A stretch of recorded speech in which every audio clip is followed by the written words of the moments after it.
We are rolling. My name is Lise Steinhauer, and I'm here representing the Historical Society of Palm Beach County.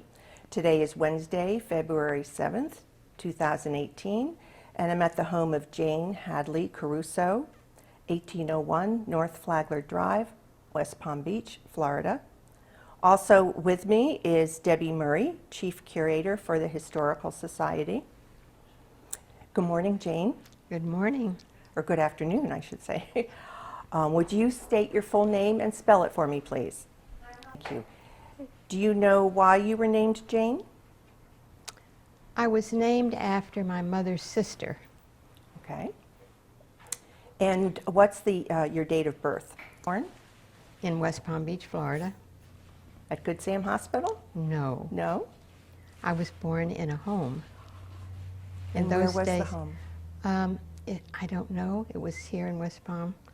My mother had had four children before me, and that was before they had a hospital with birthing units. So by the time I came along, she decided she would do it the way she did her other children.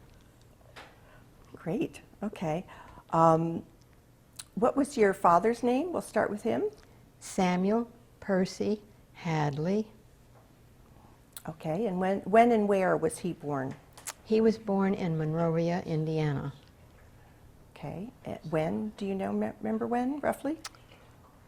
We can add it later. It's okay. What do you know about his early life? He was from a Quaker family. His family, the Hadleys, Simon Hadley arrived here in about 1712, something like that, and settled in Philadelphia with all the other Quakers. Okay, and when did he stay? He didn't stay in Philadelphia? No, the family then moved to Indiana. I don't know how many years later, but eventually that's where they went. Okay, I ran across North Carolina in between there. Do you know anything about that? You mean with the Quakers? No. Yes, with the Hadleys going... Yes, the Hadleys, some of them went to Kentucky, some went to North Carolina, and some went to Indiana. Okay. And we're a different branch of Quakers from the Quakers that went to New England. Oh, okay. And How were those Quakers different from the ones that went to New England? I had it written down somewhere. It was they call them the Friends, I think, are the ones that went to New England. okay. And your mother, what was her full name? Anna Dorothy Fremd. And when and where was she born? She was born in Mamaroneck, New York. Okay, what do you remember about your mother? She was just a sweet lady.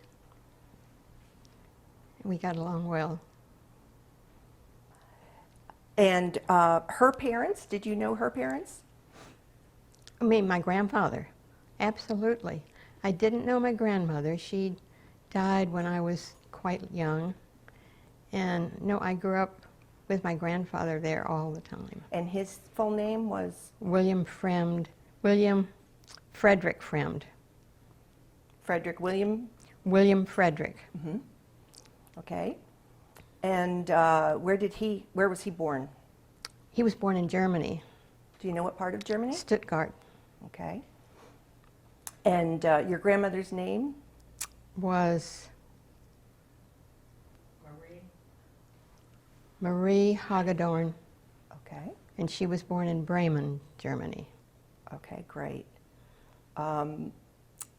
I know when your those grandparents lived down here, and you were living here as well, you spent a lot of time with that side of the family. Do you remember your great aunts and uncles at all? Great aunts and uncles? In other words, William Fremd's brothers and their wives? No, they were not. Okay. Did you have big family gatherings at your home in Palm Beach? We did. Okay. Tell us about your house. It was called the Fremd Cottage, It was a shingled house, as all the cottages that Henry Flagler built when he came here.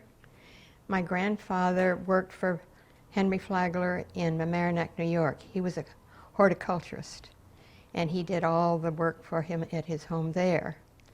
And then when Henry Flagler decided to move to Florida, first he went to St. Augustine. My grandfather came with him, and then eventually to Palm Beach. Do you know what year that was that he came to Palm Beach? It was, I think, 1890, 1889, something like that. Okay. Do you know how your parents met? You know, I don't. Oh, that's too bad. Okay. Did they get married here? Yes, they did. Okay. Tell us more about your father, his earlier life. Well, you know, I don't know too much about his early life. As a young boy in Indiana, he had 2 brothers, and Dad came down here. He ended up here, since they were such a religious family. Dad went to school at Rollins College, which at that time was, what was the religion? Congregational church. And so that's how Dad ended up in Florida. Oh. And the family used to come down from Indiana, and his mother and father, and wintered in Melbourne. And so he just sort of melded into that, became, you know, he and his brothers would sail their boats down here, and were just enjoy the life, and that's how he ended up What here. did he do for a living? He was an automobile business. Was he always in that, or did he start out in something else? He started out that. His brother-in-law and he started the first automobile agency. And what was the name of it? It was called Bob's Garage. Very basic.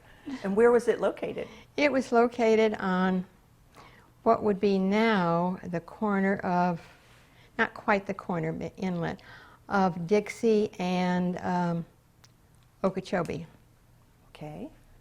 Did he always did he have a business, another automobile business that No, he when- named differently? No, when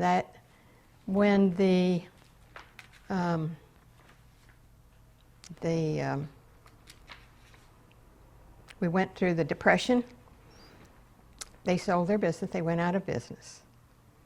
And then after that, when things came back, Dad just worked for other automobile agencies. Oh, okay. Okay, yeah, because I ran across an advertisement for one, and his, well, here's one. I'm not sure if this is him. Hadley's Weekend Specials, an advertisement from 1952. But this place was, it looks like, was called Hadley's. Uncle Sam. Oh, that's my brother. That's your brother? Brother Hyatt. Okay, well, I don't want to jump that far forward, so I'll just put that away again. But there was another one that was much earlier. That was an advertisement for a very spiffy-looking car business when cars were pretty darn new. Maybe you could see if you could locate that while I move on. Thank you. So There's a picture on the table of my mother and father in front of their little car. And that was right after their honeymoon. It's reminiscent. So that was supposed to be a very spiffy car. thank you. I don't know how you can. Okay, Yeah, we'll add it on at the end, perhaps. it's not only a spiffy car, those are spiffy clothes. Okay, so do you remember visiting him at work and that sort of thing? Were you around his business at all? No, not No? really. Okay. He just came home at the end of the day. Came home for lunch, went Uh-huh. back. That's what all the gentlemen did in those days. They came home for lunch. Where did you live at that time? We lived in Palm Beach. Okay. In the house. In the You still were in the Fremd Cottage? Right. Right. Okay. And tell us exactly where the Fremd Cottage was located. Right now, it would be on the corner of Coconut Row and Poinciana Way, on the southeast corner. right now they normally have a great display of flowers right there, don't they? Exactly, exactly. When you come it was over the more bridge. inland then, and there wasn't that traffic area wasn't there at that time. Okay. Like there was something else right there.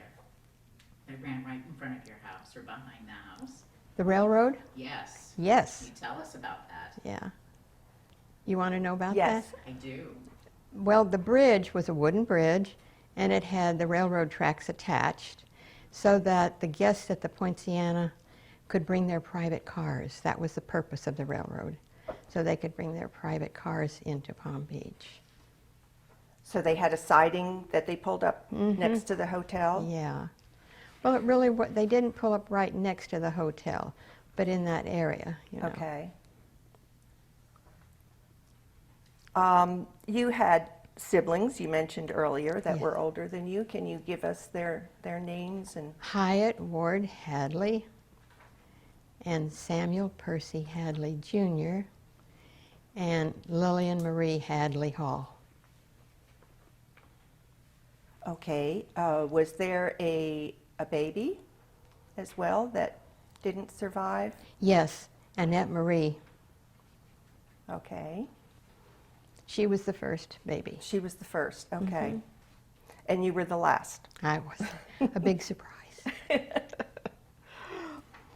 Well, tell us about, what is your earliest memory, would you say, thinking back? The earliest I remember is, it was just, I guess my grandmother was getting very ill, and it was Christmas, and she had all of her grandchildren come in and see her in a room and gave each one of us a gift. And then I remember the other event with her. She always had a big box, the big purple box of Schraff's candies. I think it was Schraff's. And that was a real treat for us to go in and grandmother give us a piece of candy. And this is the grandmother friend? Yes. Where did you go to elementary school? Palm Beach Public. Okay. And what did you do for fun? Those were the days when the town was a village. We rode our bikes as soon as school was out, hopped on our bikes, rode the lake trail. We played it. We just played wherever there was a place to play. I mean, there was no holding back. You could go anywhere you wanted to. You explored? We explored. What is now Everglades Island was then Cabbage Island, and it was just a Cabbage Island. You can see why they changed the name. And we used to ride our bikes there and have picnics. How lovely. What did you have for your picnics? Do you remember? I don't know. I mean, like sandwiches and Oh, that just sort of thing? sandwiches, Yeah, yes, yeah. yes. Right.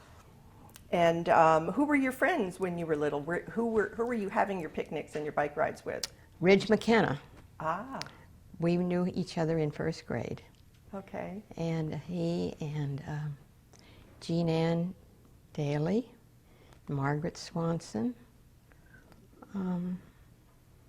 Oh, there were so many. But Ridge and I are the only survivors from that first grade. And all of these children lived on Palm Beach? Yes. A few of them lived in West Palm Beach, and they'd go to, but they went to school at Palm Beach Public. Hmm. Nancy Alley and Dotsie Letts.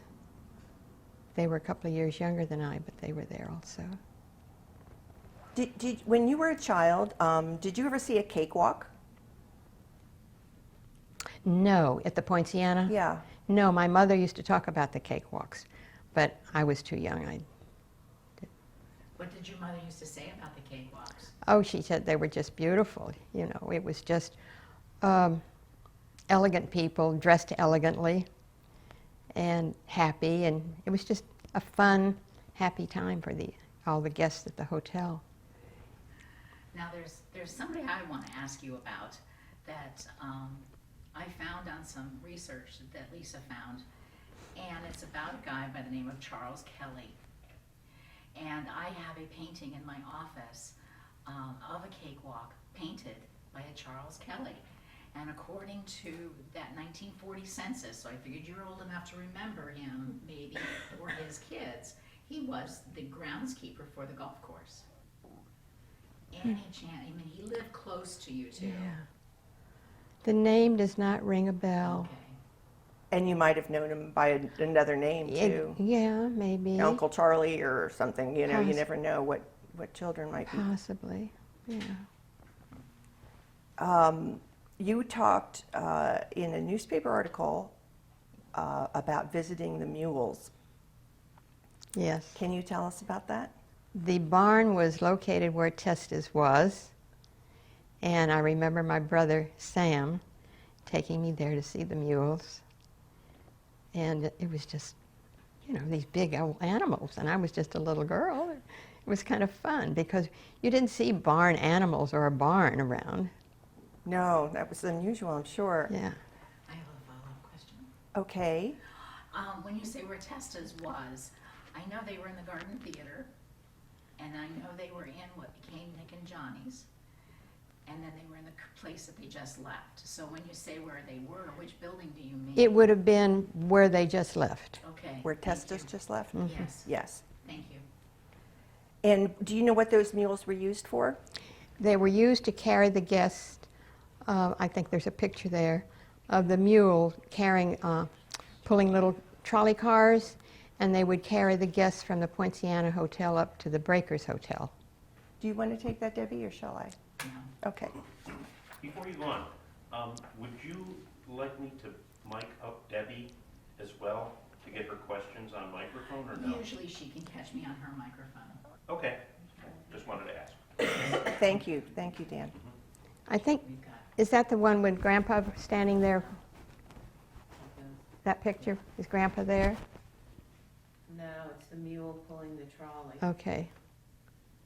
the FEC trolley. Because anyway, the city, what she was referring to, the city also used to use mules to haul carts where they would pick up garbage and other debris from trees and stuff. So, and town hall at that time was close to that point, so it's like, I was wondering if you saw mules elsewhere on the island when you were a kid. No, I don't remember. Okay. So, you went to Palm Beach Public, and where did you go to school after that? Palm Beach High School, Okay, and what year did you graduate? 1945. 1945, okay, good. Who were your friends in high school? Same friends I had in elementary school. Plus, we met a lot of, in those days, that was the only high school. So you met friends that came from the south end of West Palm Beach, from the north end, like Martha and George, and Francis, and yeah, so you made a whole new group of friends. You still had your old ones, but you met a lot of new friends that came from other areas. Could you still travel to see them easily when you weren't in school to socialize? Oh, sure. Or did maybe they came, did most of you socialize in the center? Right. We would go to each other's homes Uh-huh. and socialize, yeah. And did you do things in the downtown West Palm Beach area? Yes. Every afternoon when school was out, we walked down to Clematis Street. And we'd go to Liggett's and have our sodas, and we'd take over the store, and I'm sure, I don't know why they let us stay there, because we consumed the whole store and didn't spend much money. That's Where nice. was Liggett's? I'm not familiar with that name. Liggett's was on the north side of Clematis. It would be west of the biggest building on the corner of Olive and Clematis. And Liggett's was just west of there. Okay. And then Walgreens was on the other corner. And, no, wait, I'll take that back. Liggett's, at that time, they moved. They were on the south side of Clematis, about where Anthony's is, Oh, okay. in that area. I've yeah. seen their sign in photographs that we have that stands out. Right. That building still exists? Yeah, the Anthony's, Yes, sure. Just west of Anthony's. Right, right. It was And then recently the- a pharmacy again. And an McCrory's luncheon. 10-cent store was next door. What was the name of the 10-cent store? McCrory's. Mm-hmm. And then there was another one, Woolworth? Woolworth. Did you shop downtown Yes. Clematis was the place to shop. for clothes too? Yes, yes. Where did you shop? On the corner, on that, the northwest corner of Olive and Clematis, Hatches, which became Burdine's years later, but it was Hatches, privately owned store. Hatchettes? Hatch, H-A-T-C-H-E. Oh, okay. And then across the street was Norman's, which was, you probably remembered, You do. and it was probably on the west side of Liggett's and Anthony's. They were all there in a row, Norman's and Anthony's. Okay. Who was your best friend in high school? Jean Ann Daly. She was Jean Ann and I was Jane Ann, and they were always mixing us up. We both had dark curly hair. Did people call you Jane or Jane Ann? Jane Ann. Okay. And did you have boyfriends in high school? Oh, sure. I bet you did. Who were they? Ridge? Did you? Ridge and I were, were good friends. Right. We didn't date. Maybe we had 1 or 2 dates. But What other boyfriends can you remember that would have been probably classmates too? Malcolm Lewis, he just died. I really didn't have a steady. Did you spend time in groups more than Yes. than in couples? Yes, yes. We had sororities and fraternities, Tell us about those. and that's where we did our socializing, you know. I'd heard something about that. Tell me Yeah. more about those. I think there were 3 men's fraternities and 2 girls sororities In high school, in high school, right? were you only in one? Oh, yes, you only Like joined the one, and the others were. What did you do when you were in high school, when you were socializing with your friends? Where did you go? Well, the sororities and fraternities used to have parties, Okay. and that's, fraternities were really big about having parties In homes. in homes, right? Did you go to movies? Oh, yes, yes. Did you remember which theaters? We went to Kettler, Mhm. right downtown, and then we used to go to the Paramount In Palm Beach. in Palm Beach. Favorite movie? Hmm? What was your favorite movie? When you were in high Casablanca. school? Casablanca. Oh. Yes. Yeah, I think I was a senior that year. Okay, so you were in high school when World War II broke out. Yes, I was in junior high. Do you remember it? Oh, yes. We were very involved. The teenagers really were involved. They, we did knitting.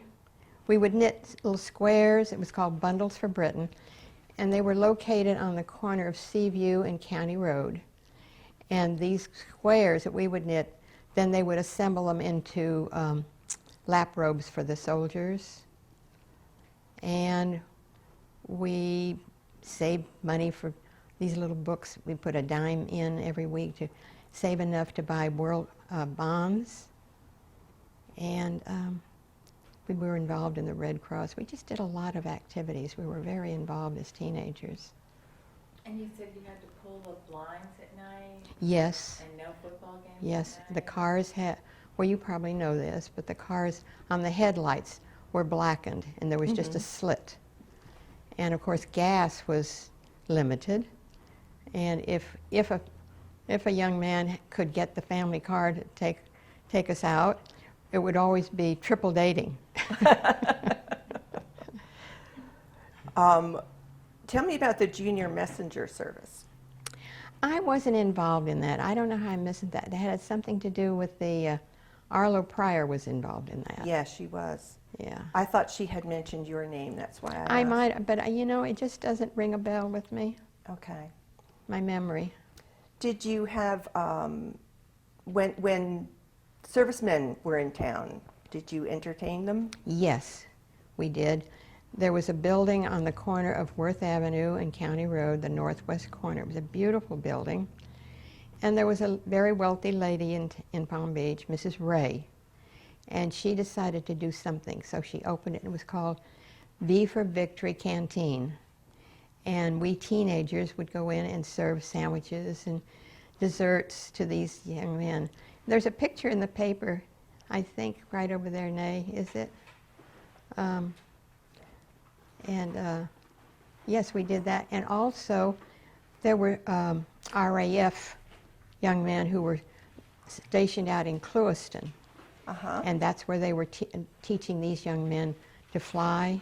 And they would come into town, and they would entertain them with dances at the Four Arts. And then they had the canteen where they would all come. And And we saw your name on a list of one of the dances at the Four Arts. Mhm. oh, really? Oh, yes. Well, you know, their dances. we did it for a while, and then they found out that Jean Ann and I, we were such devils. Yeah, you were young. They found out that we were too young, really, to be doing that. We were only 16. Oh, my. That is young. I like your story about the late dates. When you would have those 2 dates in one night, you'd have an early date and then come home and Oh, have. that's embarrassing, honey. That's But okay. it was fun. I like that story. Tell us about Yes, this. tell us. I really did it once or twice, I don't think. Well, I wanted to go. I had a date with a young man, and then another man invited us. They'd have, after graduation, it was an all-night, we'd go to somebody's house.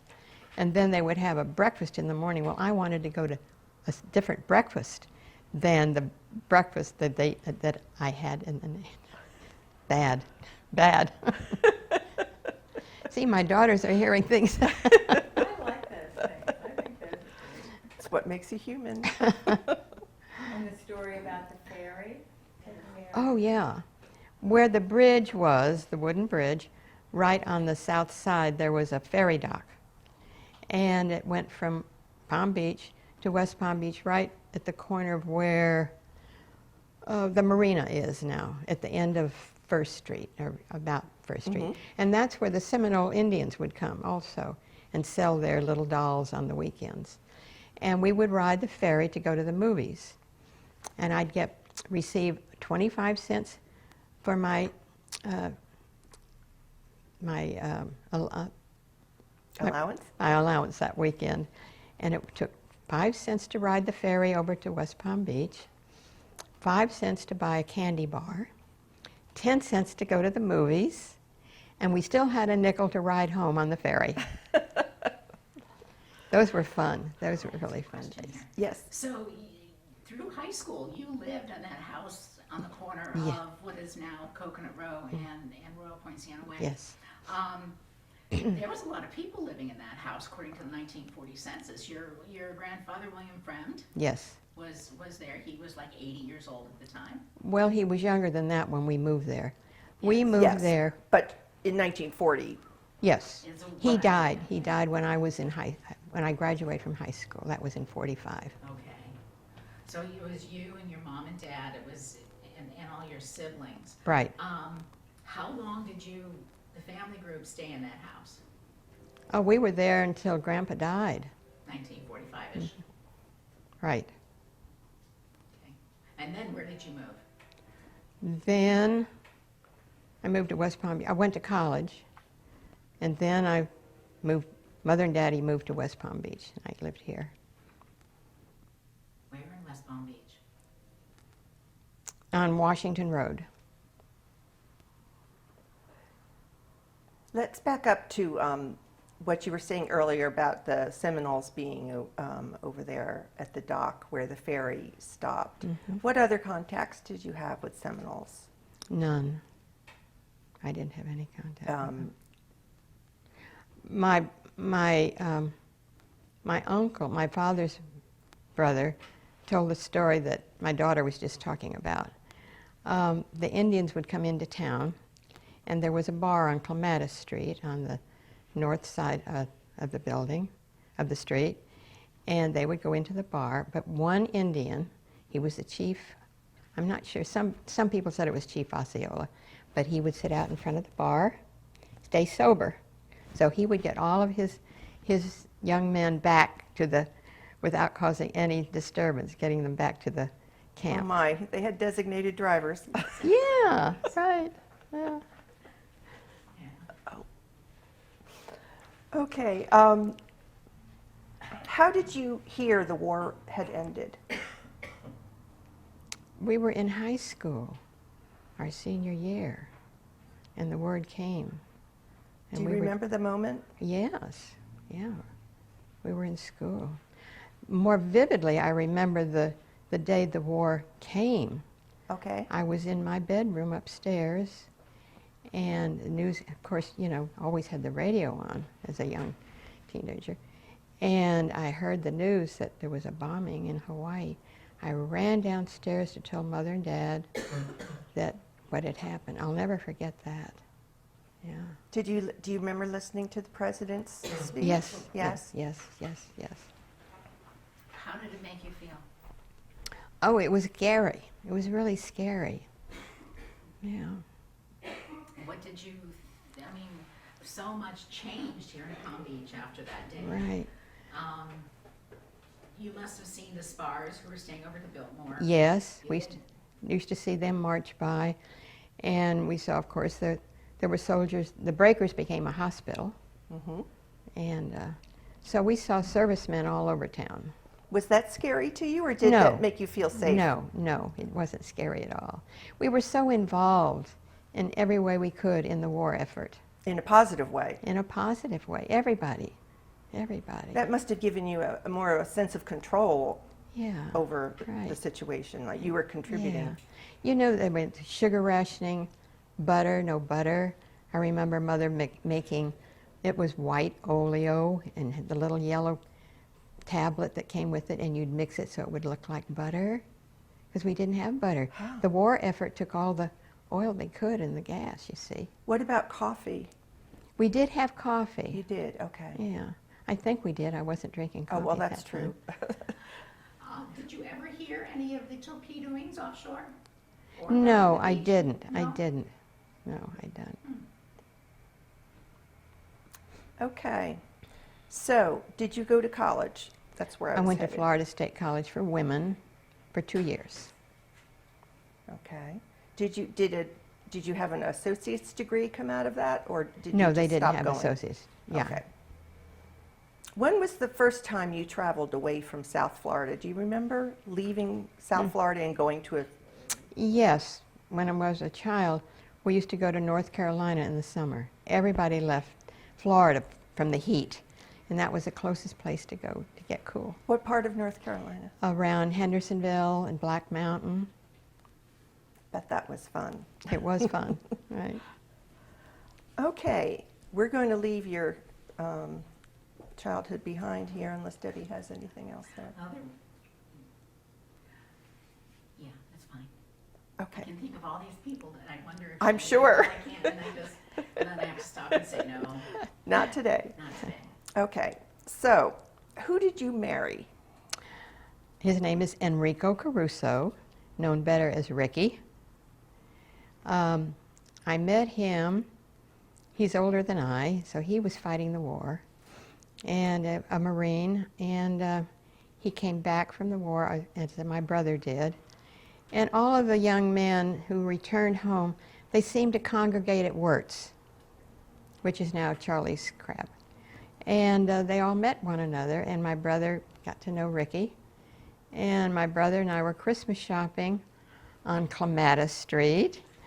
And we went by Leggett's, and there were these two young men sitting at the counter, and they were friends of Sam's, my brother. And that's how I met him. He introduced me to him. Where was he born? He was born in Connecticut. And how did he end up here? He and his brother-in-law decided to come down here and open an electric business, electric supplies. Oh, what was his brother-in-law's name? Fred Braverman. Ah, okay. Okay. And do you remember Ricky's parents' names? Did you know them? No, I didn't. They were deceased. But they were born where? In Italy. Okay. Go ahead, Deb. This is leaving me with a huge question in I'm sorry. I thought it was, maybe I'm getting your father confused with your husband, who opened up the electrical business in 1938. Yeah, yes, we are getting to that right now. Okay, Just, but he didn't come here until after the war? no. No, he He was started here here. before the war. Oh, okay. Very He good. signed up when the war was declared. He signed up and joined the Marines. He already had his business at that Mhm. time. I want to mention something on record. I don't know that I'll be able to find out anything more about it, but I believe I found Ricky's parents immigrating from Italy, Hmm. and by tracing back his draft card registration and so forth. And so it shows that he came over in 1906, the father, Joseph. Hmm. He was single. And he went to live with cousins in Waterbury, Connecticut. But what was interesting, I couldn't find much about the woman he married, whose last name was Perna, P-E-R-N-A. Right. But there was a woman on the ship coming over, when he came over, there was a woman on the ship whose last name was Perna, from a different village than he was from, and she was married. But it makes me wonder if that isn't how he met the woman that he ended up marrying somehow. No? No, Ricky said that his mother's family had left Italy and they lived in South America for some years, and so she came here from From South America. No wonder I couldn't find her. That's interesting. Okay, thank you. You don't know what part of Italy, I mean, I know where Joseph's from, but you don't know what part of Italy she originally was from. She was from, do you remember that? The north. North Italy? Yes, she was. From the north. North. Okay, because this woman named Perna was from Arezzo. Okay, just curious things I run across along the way. I also read that he was a second cousin to the famous tenor and with the same name of Enrico Caruso. Hmm. But he didn't pay much attention to that, did he? Right, no. Okay, Did he sing? yeah, did he sing? Only if there was a party. He had a good voice, he really did. Yeah. Okay, so going back to, so Enrico came to Florida and he started the electrical business, Consolidated Electric, Exactly. with his brother-in-law. And then the war broke out and he joined the Marines. Hmm. Can you tell us more about when he was in the Marines? He was a gunnery sergeant, and he shipped out after 2 years, I guess it was, and he ended up at Iwo Jima, and that's where he was wounded. What kind of wound did he have? He Was it- lost a kidney and ended up with a nerve that caused him to have a drop foot. What? Sciatica? Yeah. Or severed. Okay. So they weren't wounds that determined what he did for the rest of his life No. too much? He was amazing how he didn't let that leg bother him. He just Mhm. went on and did anything he wanted to do. He loved to play golf. Was he decorated Yes. with a Purple Heart? Hmm. Okay, and how did he propose to you? You don't remember? He said, "I just want to marry you, period," you know. And he kept pushing me, and I didn't know if I wanted to get married. But eventually you said yes. Hmm. Okay, did your parents approve? Did they Yes. like him? Yeah. That's good. Where did you get married? At Holy Trinity Church. Okay, and did you have attendants? Who was in your wedding? My sister and my cousins. I had 2 cousins and a sister in my wedding. Okay. And where did you go on a honeymoon? We went to Sea Island, Georgia. Oh. Okay. And wasn't there a president there honeymooning also? Yes, Vice President Barkley. I don't think I know who that is. I think Barkley was Truman's vice president, wasn't he? Yes, he That was. sounds- that Truman's sounds vice right. president. Yes, we were at the cloister. That's and- why we bring her along. So you were at the Cloister Inn up there, which was is a Meisner design. Yes. What can you Beautiful. tell us about that building? Oh, it was just beautiful, just beautiful. And it was known for honeymooners. I have a picture of, oh my goodness, there must have been 25 honeymooners there at the time. Did you take photos of yourselves up there? We have one picture, I think. It was interesting. And we went back for our 25th wedding anniversary, but it wasn't the same. It didn't have that elegance. It was now a convention style hotel, like all of the, the Breakers and all of the big hotels became. Yeah, you know. not the same. Okay, what year did you get married in? 1950. Okay. Let's talk about the rest of your family, get them on record. You had children, Yes. names? Suzanne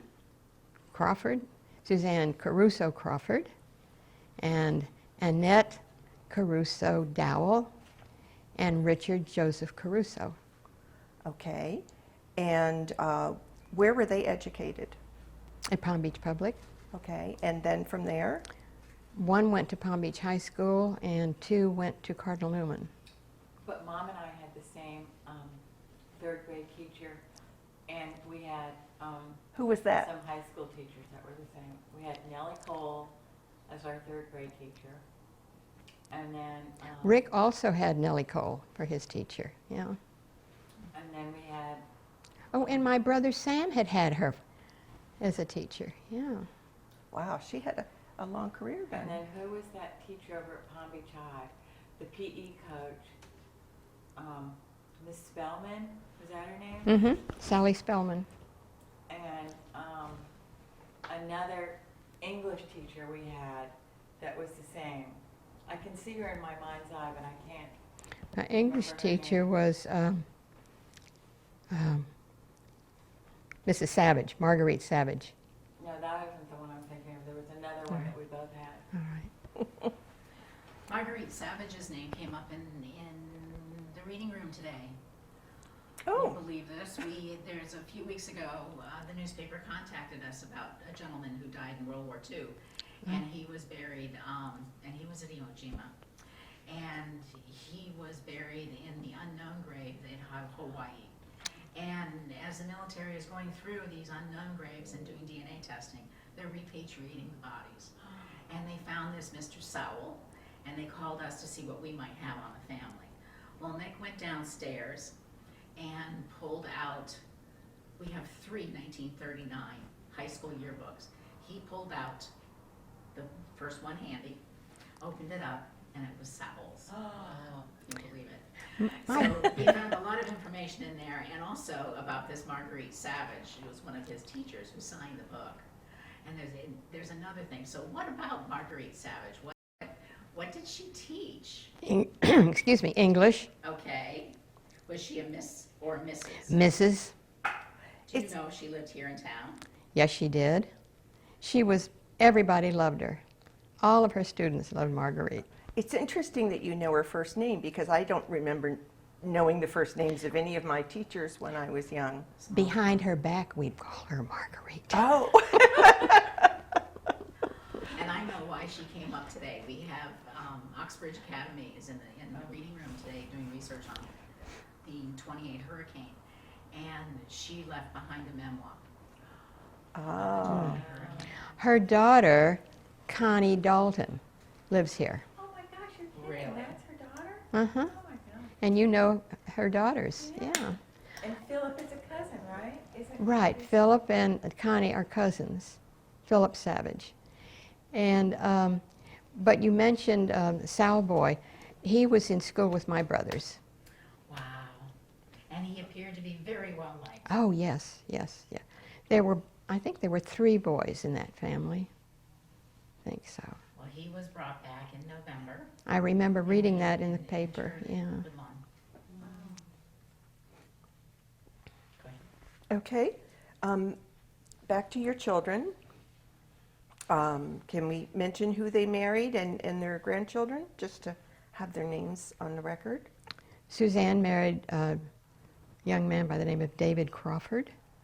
And she has 2 daughters whose names are Hadley, and other daughter is Tegan, Tegan. Okay. And Annette married Anthony Dowell. They Walter par- Anthony. Walter Anthony Walter, yeah. AKA Tony. And, and they have 1 daughter, Charlotte. Okay.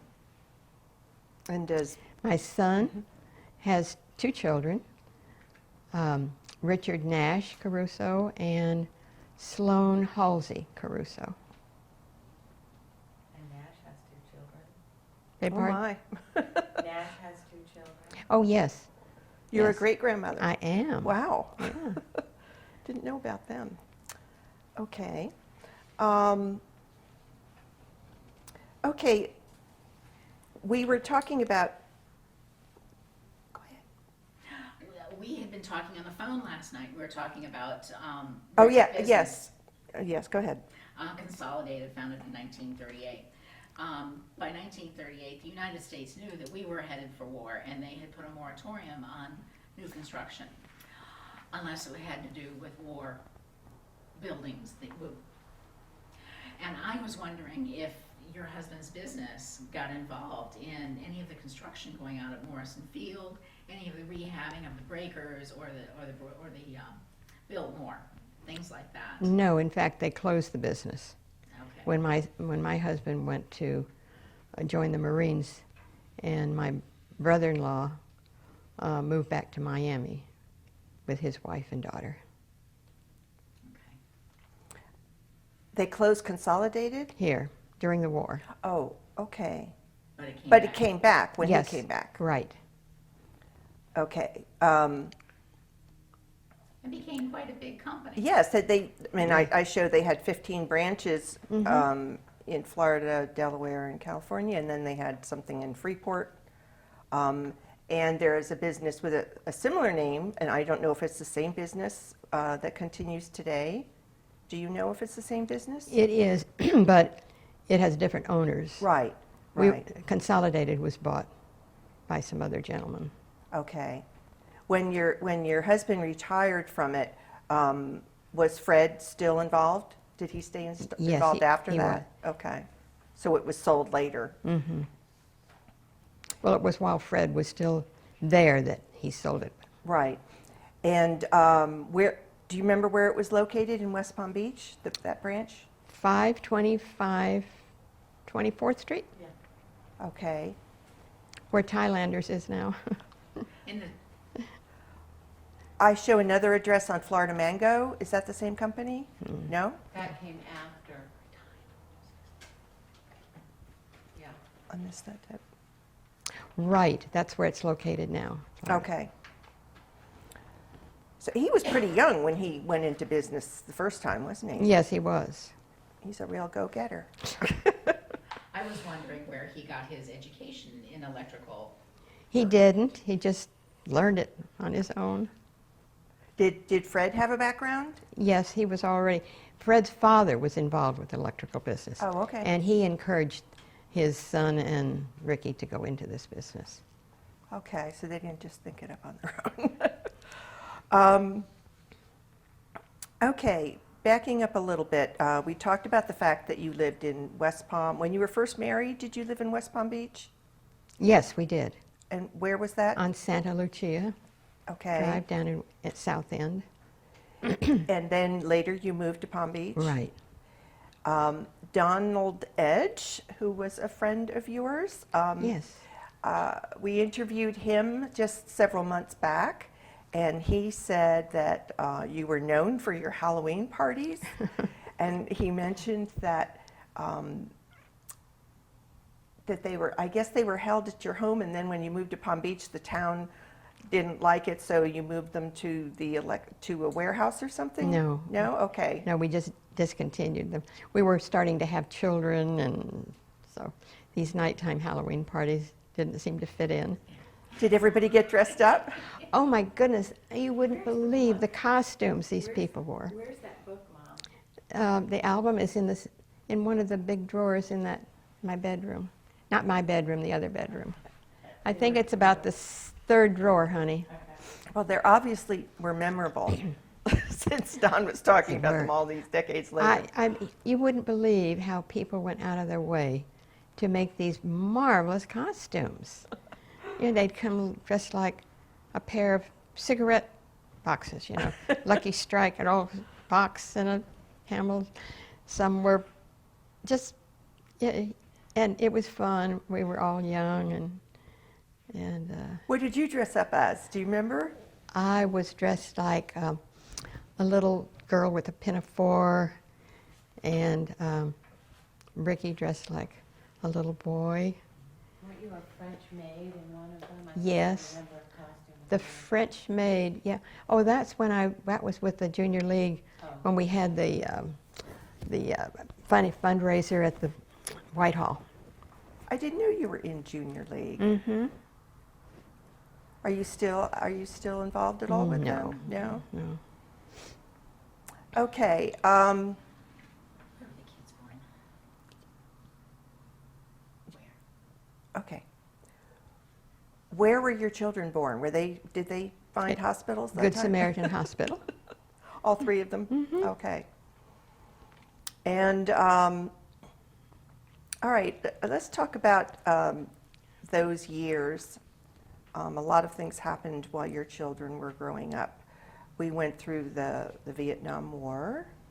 Do you have any recollections about that at all? Did you know people who were in the war, or did your children? No. I mean, we were all concerned, but we weren't personally involved. Okay. What about the space race? What did you think of that? That was here in Florida. Yes, yes. Do you have any recollection of watching Yes. it on TV? In fact, I remember when they landed on the moon, Suzanne, were you there, Annette? And we were in our house, and Suzanne was there with a couple of her boyfriends, and we were just in awe. Here was this man landing on the moon, you know. It was amazing. What about when JFK was assassinated? Oh, that was dreadful. Do you remember at that moment? Absolutely. Absolutely. I remember Mother calling and I said, "Oh, no, Mom, that can't be." And she was distraught, and of course we all were.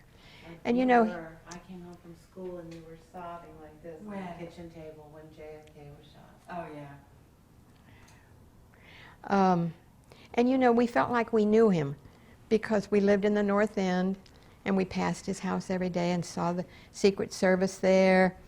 And I remember Suzanne that day, you and Suzanne and her friend picked some flowers and took them and put them in front of the house. Oh. Yes, We Dave. had a highway, in those days they didn't have security, and the Florida Highway Patrol were there and said, "Girls, can we help you?" And I was in 6th grade, they said, "We just have flowers, we want to put it his doorstep." "All right, girls, you may do that." So you heard, you two of you heard when you got home from school? No, there was You an heard at school. announcement. 6th grade, I'll never forget that. Yeah. Boys and girls.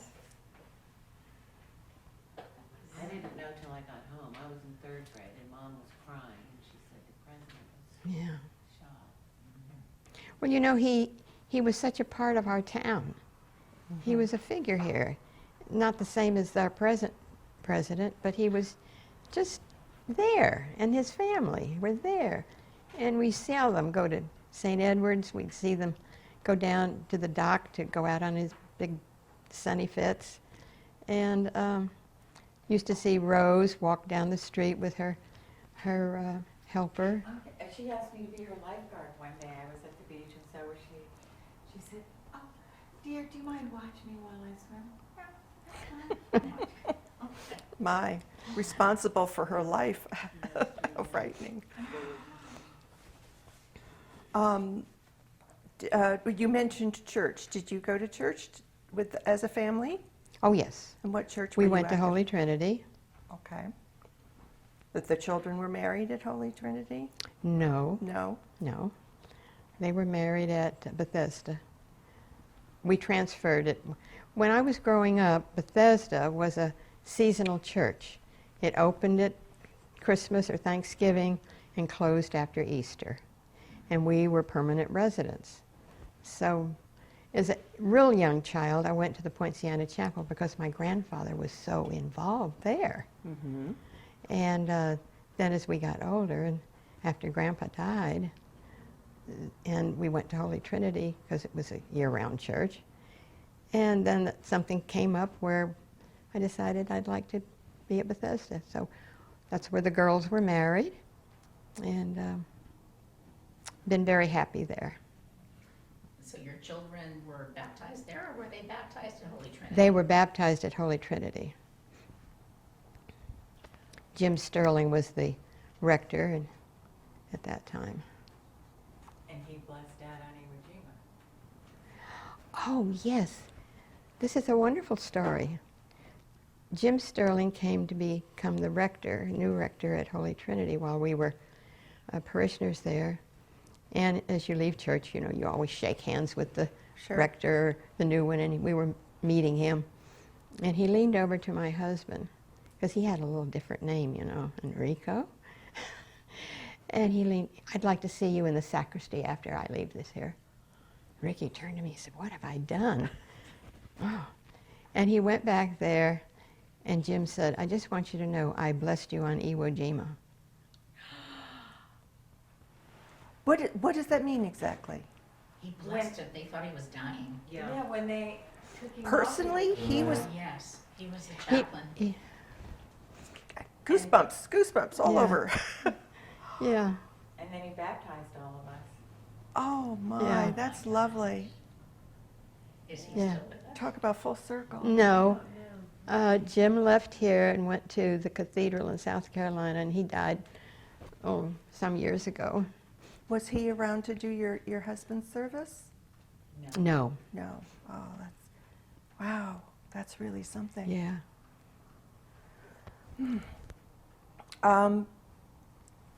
One more thing about your children. I'm similar in age, so you grew up, when you were growing up here, that your children were growing up here, they went through desegregation of the schools when they were in school. But before that, things were during the Jim Crow years. Do you recall how it was then? You know, I really don't remember that it was that bad. We're accepting. Mm-hmm. We had a lady that worked for us, took care of my children like they were her own. And when I was growing up as a child, we had a lady that, you know, mother had to take care of the house and do things. They were like part of our family. Right. And so when your children were in school and the schools were told to be desegregated, were you comfortable with that? Mm-hmm. Okay. That was all right. But Palm Beach High, when I went there, it was all, just because of the location, it was already integrated. But you went a little later. I went after Mom, but in 1960, Yeah, I think you and I are the 67. same age. Mm-hmm. and in 1967, because of that location, it was a neighborhood school. And I know my sophomore year there wasn't a problem. It was the beginning of my junior year. And a lot of it had to do with teachers going on strike. Well, I was still at Palm Beach Public. I was in junior high when they started busing, forced busing. And there were two girls that were one was in my class, and then her younger sister was 2 years behind. And they were the only black children. And I just remember feeling for them. They were so alone. They were so alone. And I remember having a joint birthday party with another girl, and we invited them, but she was so uncomfortable. It was a sleepover, and it was just so sad. It was a sad, Yeah. sad time. And we didn't understand. I mean, junior high, I guess I understood sort of, but it was just, we'd never experienced that before. Do we need to take a quick break? No, you're still recording because we are not recording. You're gonna have to get this off the videotape. Okay. Usually on I remember I forgot to turn it on. my son was on the baseball team, the football team at Palm Beach Public. And of course, he had a lot of colored children in the sports. Mm-hmm. And we would always take a group of boys, and no matter what color, we would pick them up and take them home. And my son, he has a great fun about dialects. Uh-huh. And he said that one of the boys said to him, "Where you live?" And it was so cute. But I remember taking these children home from after the games, Mm-hmm. and we were very accepting. And, Mm-hmm. and I think it was easier for the boys because they were involved in a team sport. Right. Whereas, like Annette said, with the girls, it wasn't quite the same. But you reached out. That's very nice. Yeah. But I remembered that just the sentiment in the town, there was a dairy Bathrooms and For water fountains. terrible. 1976. I was a little Little later late. on. Yeah, it's Wow. a little late. Considering that the federal government decided that Florida was, their schools were desegregated as of 1972. So that's a long time after. Yeah, that was rough up there in Perry. Yeah. Okay. To back up just to your husband again, I had a note that he was an ex-boxer. There was mentioned. Not in my lifetime. Okay. Maybe before he met you. It was mentioned in a news article. He was quite a joiner, from what I could see. He very much the civic activist, involved in lots of things and helping to found different things. Do you want to talk about him? Brag on him a little bit? Well, he became involved in the Heart Association program. That was, I think, one of his first things that he did. He was chairman of getting the businesses contributing into Heart, getting them involved in the Heart Association. And he served on the boards of some banks. Yes, he did. Early on in their existence. Right? He was a Mason Yes. and a Shriner. Yes. So he was an active person. And in Palm Beach, he served in some capacities in the town too, right? Yeah, he served on the Code Enforcement Board. He was on that board until almost he died. And he was a member of the Old Guard Society? Yes, he was. He loved that. It was golf. Do you have any memories of that, of the Old Guard? Oh, You yeah. played golf with him, right? Yeah, yes, we did. We had a lot of couple friends who all played golf. And Sundays we'd go out as couples and play golf. And the Old Guard would have nice parties, and we'd all attend those. Did you know, in that group, did you know Hank McCall Mm-hmm. and his lovely wife? Mm-hmm. I did an interview with both of them quite a long time ago. Their daughter Sally is a good friend of Suzanne's and mine. Yeah, their daughter was my camp counselor, and then now we're just good friends. Lovely family. There was an article that said that your husband was part of an Old Guard in crowd in Palm Beach. Did you feel that way? Mm-mm. No, I'd never heard that expression before. Yeah. Well, this was a journalist, I think, having an opinion. But you didn't feel like you were in any special. No.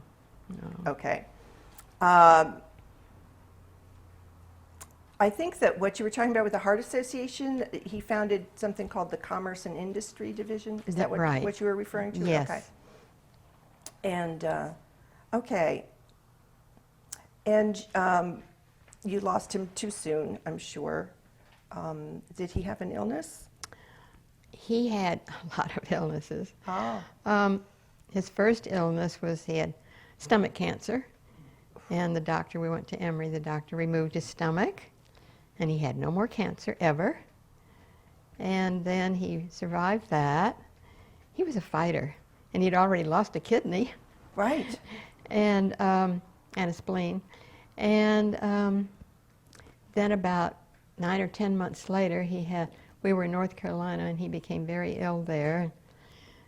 They had to operate, and they helicoptered him over to Chapel Hill to see if they could get him mended, and that took a while. So then he came home, and he was fine for a while, and then he had a surgery for his Aortic aneurysm. right, thank you, his aorta organ Aneurysm. right, which they were scared to death because he wasn't very young, and because they had shut down all of his organs to do that. But he came out of that beautifully, did that. Strong. And then about 9 months later, he had a stroke. Oh my. And that was, he did not survive the No, stroke. no. And that was in 1999? Yes, Okay. And how old was he? he was 81. Okay. How did you adjust to life after that? After losing someone you'd spent so many years with? Well, just like all widows, you know, you've lost the best friend, you're alone, but you have to keep going. And I had a lot of friends, and my wonderful children and grandchildren. And you moved from Palm Beach Mm-hmm. To West Palm Beach. When your children were growing up, or after your children were growing up, did you do volunteer work? Oh, yes. I was very involved in the Junior League. And then after that, I became very involved with the Opportunity, Inc. daycare. And I was president for a term. And so I stayed with Opportunity for a long time. And then I'm very involved at Bethesda. I was involved in the Church Mouse and other programs at the church. So I've been very active until this last little siege. And Good Samaritan, the women's, I did, yes. the auxiliary? I did, right, I forgot about that. That was for a long time, wasn't Right. it? Yeah, Okay. You've always given of your time, right? You never worked for a wage? no, Lucky lady. I was. You got I to was do what you... very fortunate. I was able to be a mother, stay at home, and do my other things that were... choose your causes. I could, Yeah. yeah. Wonderful life. Is there anything that you would like to tell us about that I haven't asked you about? Any particular stories that you'd like to make sure go on record? I can't think of anything. Suzanne or Annette, do you have, Do you have stories that you want you to want to tell? make sure that she tells? The ferry, she told them. Yeah. Yes, About the what? the ferry. Oh, Do the all that for ferry. a quarter. And then we got to go on the ferry when we were kids too. Although it took us a quarter just for the I ferry. never went on the ferry. You never went on the ferry? Uh-oh. I went on the ferry. We took the city bus. You know, took the ferry. I don't know, I mean. I think you know all about me, I don't know. I have Debbie has I have questions, a couple always. of follow-up questions. Recently, we've had a lady by the name of Mary Hadley Yes, volunteering with us. She is no longer volunteering. I understand her health is not that good. right. How are you related to her? She was married to my brother Hyatt. Okay. And your brother Hyatt is the one, he didn't just pass in September, did he? No, that he- was Samuel. No. Sam, okay, okay. Uh, And aren't you and Mary both in the same picture when you gave the Historical Society a great big picture Yes. of the trolley with the mule? You're that? No, No. Mary's not there. Mary's not there? Her mother is. Okay. Her mother's in that picture. That's my Okay. mother. Your It's, mother, it's in Mary, that folder okay, there. Okay. Hyatt died in 2001, I show. Hmm. Yes, he died about a year after Right. my husband died. Oh, I do have a question about that. I don't know if you can clear it up for me. They had two children. Yes. Hyatt Trevor and Barbara Denise. Right? And I also show a Hyatt Ward Jr., born in 1939, with a mother named Madge Willis, who was born in Texas. So did Hyatt have two wives? Yes. Okay, I could see And that where one son began died. and one ended. The child he had Junior by his died? first wife, he was killed in an automobile accident. He was coming back from Gainesville with a group it was before we had superhighways, and a drunk driver ran into their car and killed this young man. That wasn't your only family member to die that I was way. going to say, I hate to bring this up at this particular moment, but we didn't talk about how you lost your mother. Your mother? Wasn't it your mother? My mother just died of old age. Your grandmother. My grandmother, Mrs. Yes, Graham. yes, it was your grandmother who was in it. yeah, she was fine. She survived the accident, and then she died sometime later. And they were never sure if grandmother died from the result of the accident or if she had an illness that nobody knew about. It was, Mother said we never were sure what caused her mother's death. According to one of the newspaper articles, it was a cerebral hemorrhage. Really? Yeah. Yes. She was, her body was not, there was no cuts, no bruises or anything, so she probably hit her head. You know, how Yeah, that goes. the news articles, definitely, there are several of them, definitely make it look But like she it was. didn't die at the scene of the accident. No, She came home. but they took her to a hospital from the accident, and then they brought her, and then they brought her from there home. Right. But she was unconscious for quite some time at the hospital yeah. after the accident, I don't know. and then they brought her home, because I remember thinking, in one article it says she insisted on coming home, and the other article it said she was unconscious. So I thought, how did she ask? Yeah. But anyway, she did come home Right. and died later. Right. So, okay. Does anybody, Debbie? Well, there's so many people that you knew in this town, and the different articles that Lisa found, where you were at parties or events, and I'm reading, I'm scanning down Long through all lists. these names. And Jeannie Farrell is one. Yes. She was a volunteer with us when I first started with the Historical Right. Society in 1999. Oh. And I absolutely adored her. She was so... We all love Jeannie. Can you We tell- love. Did you go to school with her? Yes, she was a year or two behind, maybe 1 year behind me in high school. What was her maiden name? Brown. Brown Transfer was her father. And that's Mhm, Brown and Ian Brown. Yes, yes, yes. I figured. Yeah, it was terrible. We lost her way too young as well. Yes, absolutely. Did you She was mention such. John? John Farrell? Did you, Not yet. okay. What do you know about John Farrell? We want to know. Oh dear. Well, John and I had known it. He moved here with his mother, I guess when he was around in junior high, and he came to Palm Beach Public. And we met. We went all through junior high together, all through high school together. And Jeannie was there always, and they were married, and I got married. And then, I don't know how many years ago was it, maybe 8, 9 years ago, Dad had already died. Dad had died, and he, Jeannie And died. Jeannie had died? and Jean, Dad had been dead for and about 5, 7 my husband had been deceased for some time, maybe 5 years or so. And I had a telephone call from John one day. Oh, and I would go visit Jeannie when she was so sick.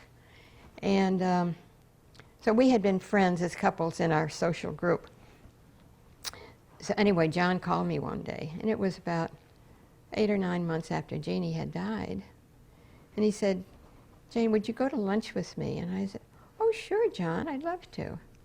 Well, then we started seeing each other, and he was so cute. He was so funny when we went to lunch. He said, you know, I'm really struggling with being a widower. He said, I've been to all the libraries looking at books.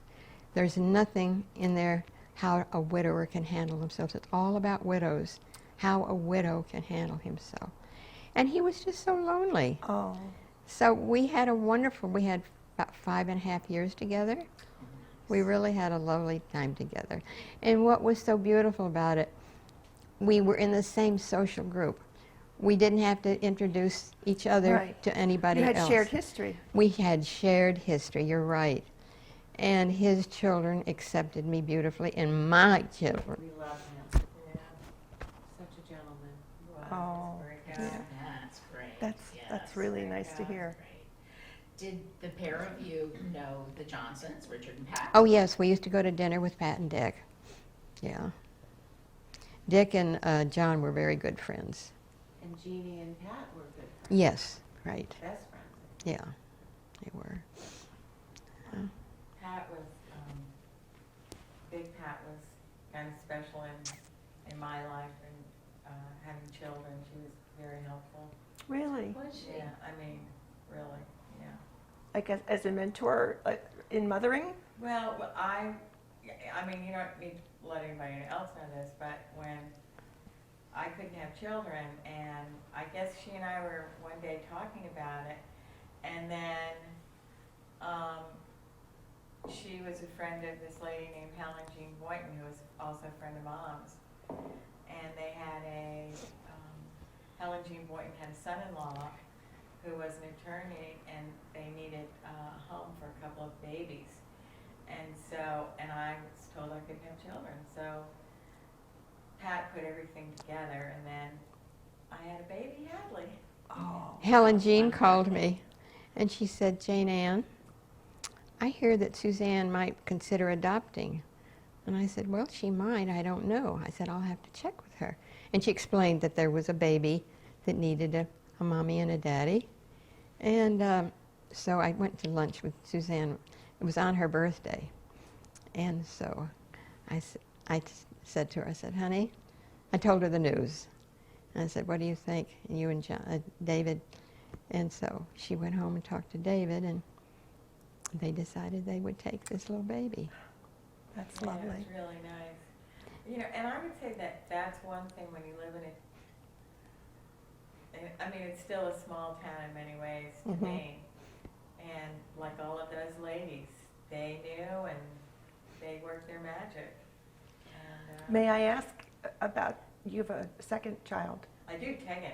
That's a biological child. Good for you. She came. It's a common scenario. I was pregnant, never had cycles, the whole thing. Anyway, That's great. Yeah. She was pregnant when Hadley came. yeah. Did Really? Ah! Yeah, they're only 7 months apart. More goosebumps. You guys are full of great Yeah. You know stories. that Pat was told the summer before she married that she wasn't going to be able to have kids? Mhm. Oh yeah. Mhm. I know. And it wasn't even, And she it had wasn't, I mean, it was like, boom, she was pregnant. Right. Right. Yeah. Many more to come. I know. What do doctors know? God has a bigger plan. I do have a question, actually, that has to do with Suzanne. You're married to David Crawford. I was, yeah. You were. And someone else in your family is married to Bruce Crawford. Holly? Holly Hadley. Are they related, the Crawfords? No. Okay. But that's funny because Holly said to me, because there are a ton of kids, a lot of boys in the Crawford family, and Holly one day said, hey, does David have any more brothers? Yeah, but they're either too young for you or taken. And then she ended up marrying this guy, Bruce Crawford. Right. Oh, goodness. Anything else you would like your great-grandchildren and grandchildren not yet here to know about you, your life, your family? Or Palm Beach. I think you have really told everything that has What happened. about the story, Mom, with the crabs on the street? Oh, right. Oh, God, the cars. I remember In the summertime, Palm Beach closed, and you could drive straight down County Road and not beat one car. But one of the funniest things, the crabs would leave the beach, and you'd drive along, and you'd be driving over crabs, cracking. Oh, dear. I always thought that was funny. Yeah, right. And Is there not a story about an Indian coming up and with a deer? I told them Yes, that. that was actually your grandmother's story, Annette. Yeah, right. And, It is a good story. Well, no, that was but as far as my grandfather, we were very close because I was the baby, and Right. he and I were together a lot. He would take me on walks. I have a darling picture of Grandpa and me, and yeah, we just had he was just a lovely, lovely man. Did he give you a love for plants and flowers? No, but Annette inherited that. Annette inherited it. And Grandpa laid out all the plants around the breakers, the poinciana, and some of those hedges. In fact, that pine walk that goes up to the breakers, Australian pines? he did that. Mm-hmm. And yeah, he did everything. And Mr. Flagler really, they're very close to Grandpa. Felt very close to him. He was a friend. In fact, when Mother and Dad were preparing to be married, Mr. Flagler had just had his accident and he was dying. And they had already planned to have the wedding at the chapel. And Grandpa said, no, you can't have a big wedding because Mr. Flagler is on his deathbed. So Mother and Dad were married at home at our house. And David Reese, Mm-hmm. his grandmother played the piano at the wedding for Mom and Dad. At home. At home, right. So that was a sweet story. But What about that? I always liked that story that you said they didn't put, was it you or Mama maybe? They didn't put electric lights on the trees, but candles. candles. And Well, then that wasn't unusual. I think a lot of people had candles on the I trees. At Christmas, it was very common with Germans too. Yeah. Yeah. I'm of German ancestry as well, Right. and that I was like definitely. that. You know, Yeah. that kids weren't around and then the candles would be lit and they'd all come. Well, and also in that regard, Mother said in the summertime, because all of this electrical source came from the Poinciana Hotel. And when they closed, there was no electric coming in. So they had chimneys, oil, Kerosene lanterns. right, hurricane lanterns in the summertime for a few months. Wow. Yeah. And, Okay. all So right. you remember your grandpa Fran very well, because you're like 7 in this photo. Right. Oh, yes. And he looks so young and handsome. I know it. He is a handsome man. He was really handsome. Wasn't he on that first town council? I mean, Yes. I have the document there hanging in there, if you're interested in a Oh, picture of that, Yes. of his serving on the town. Yes, he was on the council when the town was incorporated. Mm-hmm. And, And that picture of the fountain when they first yeah, did the fountain. Grandpa was there when they turned the fountain over to the town. There was a picture in the They call paper. Meisner Fountain. Yes, right. Which they just redid. That right. fountain. Yes. Yeah, yeah. Yeah, he was a lovely man, very kind, gentle, and fun. He could laugh. Really. He loved to laugh and play pinochle. Really. Oh yes, every night. With who? With Mother and Dad. Uh-huh. Yeah, every night there was a pinochle game, and he loved parties. He was spiritual, and yeah, he played a very Is the big friend- part of my life. Were the Friends the Quakers, or is it the No, The Hadleys. the Hadleys were the When did Quakers. the Hadleys stop being Quakers?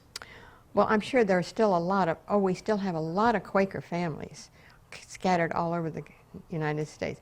But I think when Dad left home, he and his brother Ernest, settled in Bradenton. He had a farm there. And they kind of just, I don't think there was a meeting house. It wasn't active down here for the Quakers maybe. And he was still felt compassion and religion. I mean, he saw that I went to Sunday school every Sunday. But he wasn't active in the role of the... I found a lot of records for that part of the family that were Quaker records. That's what that's where they're from the minutes of their records, and that went on for probably 2 generations anyway that I saw, and then it stopped when they left Indiana. Well, they did before Mother died, a gentleman called her that they were doing the Hadley Genealogical Society, was researching all families. and sent to every family to send in the information of each family. And from that, they sent me 3 volumes, about this thick, of the Hadleys, starting from You Simon. mean I didn't have to do all that research? No, I'm just teasing. I I'm know, just I teasing. know, I know. But no, there's still many, they're still active, very Yes, active. yes. And, Well, and I'd run across things like one of the direct descendants, your direct descendants of the Hadleys, was married to one woman, and then I thought she died because the next census he has a different wife. So he had one child. I think Ernest actually was the one child with the one wife, and then she was gone, and the next wife had like 3 or 4 children, something like that. I don't think so. Ernest had one wife. No, this is Ernest's parents, Oh, and my grandparents would have been my grandparents. Yes. My dad's mother Jesse. and father. Jesse Hadley. Jesse was Yeah, Ernest's his father, first right? wife died. Right. And he had a second Right. wife, but no children by that marriage. Anzanetta was the woman's name. Anzanetta was his first wife, from whom Annette is named. Oh, I thought it was named for Annette, your sibling. I did too. From what? Your sibling, the one that died Well, as a yes, child. but she was named after. And they called her, Oh. in those days they called it Anzanetta, but Mother said they changed it to Annette. So your Good to know. your aunt would have been for whom you were named after. And And the Hyatt name was interesting too. that's a family name. Yes, I like the way that went through. It changed from HI to HY. Right. I like to see family names carried Mm-hmm. down like that. It also helps when you're researching to say, oh yeah, it has to be them. Well, it's so It's the same middle wonderful. name. Hyatt's grandchildren, they have named one of their children Hyatt, Oh, great. another one Sam. Uh-huh. They used all family names. That's This is lovely. Mary's grandchildren. Right, Mary. and as you did, naming your child Yeah, Hadley. oh, I did. Yeah. That's great. And And I wanted to have a Percy, but we couldn't agree on that. incidentally, Mary was here yesterday. Oh, really? She was able to come. Her daughter-in-law brought her. She's in a wheelchair. So we commiserate together. She's getting out even with a wheelchair. I'm glad to hear that. Yes, she is. Where does she live? She lives down on Costello? Costello Road. I think she's the one I was thinking of earlier that had recently, because of health, not been able to work with us anymore. Right. No, That's correct. That's who I was that's thinking right. of, yes. Yeah, Um, right. Well, if you see her or talk to her, And we talk tell us every- we were talking about her. I will. In fact, I told her that you all were coming today. Oh, you did? Oh, Mhm. good, good. Miss her. Yeah. It feels, even to me, I've lived here about 40 years, and of course Debbie was born here, but it feels to me even like a small town when I get into the generations Yeah. of the people, because when you think about it, I come from the Northeast. Up there, things started way, way, way before they did down here. I can actually here say, okay, this is exactly where it started, and these are the people who started it. You can't do that in the Northeast or a lot of other places in our country. John Farrell's oldest son, who was with Coca-Cola, and he traveled. They didn't live here, they lived all over the world. And he and his wife would come and visit. And John and I would be going to a party of our friends, and young John would say, "It's still a village." Yeah. Well, Good place to stop. yes, it is a good place to stop, and I want to thank you, Jane, for your time and just sharing your life Thank you. with us. It really is an honor. It's very, very special Thank to us. you. I don't want you to think we take this lightly at all. Well, thank you. Thank you very much. And what I would like to do quickly is I would like to get Suzanne and Annette next to you for a moment. Just, All right. we've And been we've been hearing your voices, so let's get your faces just And next to your Debbie, I know mom. you had the Historical Society recently did a thing about baseball. yes. Well, my father and my yes. uncle were on Yes. that team, and the picture is over there. I wanted to ask you about that. So they were with 1919. 1919 team. Yeah. I may have to borrow some of your photos and get them scanned. Okay. Everybody can have copies. Okay, well, I put a few things out I there. did want to talk about baseball. I missed that somehow, but I did mean to talk about it. You want to add And we're all in anything now? white shirts. Well, Yeah, I saw that. Um, It's okay. Shared the memo, I see. So you need Hi, to say Annette. You need to say who's who and what Yes. order. Thank you. Okay, Are we standing behind the? so we have the younger Annette on the right, Annette Caruso Dowell, and on the left we have Suzanne Caruso Crawford, the older sister of Jane Caruso. And so it's good to have faces with the voices. And thank you for being a part of this. You added a lot to it. Big help. and I'm sorry my son couldn't be here, but he's working. Well, somebody has to, right? Well, he has, he has to. He's at a point where he needs to work. Okay, okay. Well, thank you very much, all of you. Yes, And- thank you. Thank you, the Olivers. We can close that now. Yes, you can